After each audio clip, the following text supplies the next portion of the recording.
Welcome, my friends, my family, my fellow gamers. It's your boy Porter Rock 77, your only friend in these YouTube streets, back with another video. This is a quick hot take.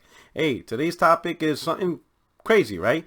It's been a year since the launch of the PlayStation 5 and Xbox Series X, and if you remember, pretty much all throughout 2020, there's been huge conversations of the power difference between the two. Many regarded that the Xbox Series X, when it will be finally released, has a huge power advantage over the PlayStation 5, and many YouTubers, Xbox influencers, and the like, with their hidden sources of "trust me, bro," has been constantly telling us of how the performance advantage, 30% performance advantage, mesh shaders, RDNA 2.0, now full RDNA, all these buzzwords that we've been hearing, is going to have a distinct advantage of performance when it comes to the multiplats, and many of them guaranteed that when it comes to third-party multiplats, they will play and feel better almost all the time. Well, here we are a year later, and I decided to, just to dive in and to see what's going on. And just recently, we have a game from Phoenix Point, a game called Phoenix Point Behemoth Edition, a strategy game that's similar to XCOM. In fact, it was the creator of the original XCOM who runs the studio now. Well, his studio ported this PC version, which came out in 2019 recently on the Xbox Series X and the PlayStation 5. And as you can see, the PlayStation 5 version outperforms the Xbox Series X version with 4K 60. Now, here's the twist, though. I think by now, over the course of the year, we've seen plenty of cases where PlayStation 5 version of multiplats have performed better than Xbox version, and then we've seen some cases where the Xbox version performed better, right? We've seen that. But there's a twist to this one. In this twist, as you can see, the Xbox Series X is made, at locked 4K 50. And to compensate, the developers will do a hotfix where they will allow players to select a performance mode, which will give them the ability to play at 1440p 60 frames. So it isn't a hotfix for optimization. It's really the Xbox Series X cannot run this game at 4K 60. Now, I'm not a big frame rate, I'm not a big graphics guy of 4K, so like for me, 1440p 60 is fine and all that stuff. I think most of you who've been hanging around with me long enough know that I'm not a big graphics guy. But I found this interesting that here we are over a year later. We're in December now. The console's launched in November, and many conversations were promised about tools and support. And if I need to remind you, this was the conversation that was dominating pretty much all throughout 2020. And he's not the only one. As you can see here, Tom Warren. It's going to be interesting to see how often the PS5 GPU and CPU clock runs at their top frequencies. Looks like the real performance of the PS5 will be in the 9 T-flop area. And Microsoft is T-flop performance on Xbox Series X. There's always going to be a gap. That's his words. Always going to. Look at his face. Always going to be a gap. And then if that's not enough, Chris Grenell, you see him now in a lot of prominent Xbox podcasts. Gee, wonder why. I've chatted to a few devs. He chatted to a few devs, and they confirmed the power difference is quite staggering.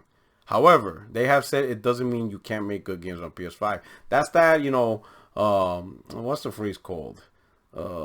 Passive-aggressive stance, I guess, is the best way to explain it. These fanboys clearly don't care about that and are massively rattled. Maybe you should care about integrity, Chris. Maybe you should care about that. Because here we are. Staggering. There's always going to be a gap. Yet, a PC port. And the thing is, this is a PC game, right? Xbox is PC. PC is Xbox. One kid, one code, DirectX, all this nonsense. And yet, the PC port was ported better on PlayStation 5. While the Xbox Series X version is 4K lock 50 and you need performance mode. Now again, I'm not here to really, this is not really an Xbox Series console bashing. This is really the final nail in the straw. Like what you guys did throughout 2020, despicable, absolutely pathetic, right? And then you get pissed off when fanboys, if you get pissed off and call people fanboys when they call you out on your nonsense. So Chris, Tom, what's going on here? Where's all this proof? Where is the always a gap? Chris, you need to answer up. You said the power is staggering. Yeah, optimization, because when you have staggering difference, you don't need optimization. You're just going to come out right at the gate with the best performance. So someone needs to answer up for this.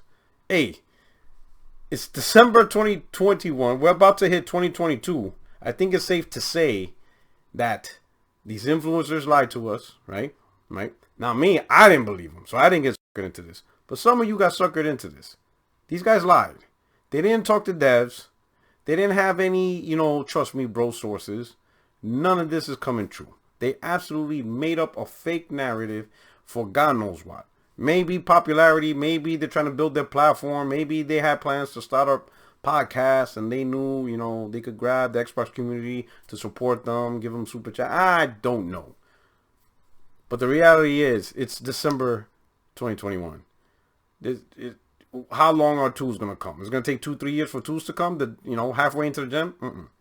The reality is, that whole lie and power narrative was just lies. It was absolute lies. And it's time they own up to it. But they probably won't, right? Because who's going to hold them accountable? They're primarily talking to the Xbox fan base. And the Xbox fan base is not going to hold them accountable. They're just going to sweep it on the rug, forget about it. It's all good, right? But anyway, just thought I brought this little light of news. 4K 50 locked.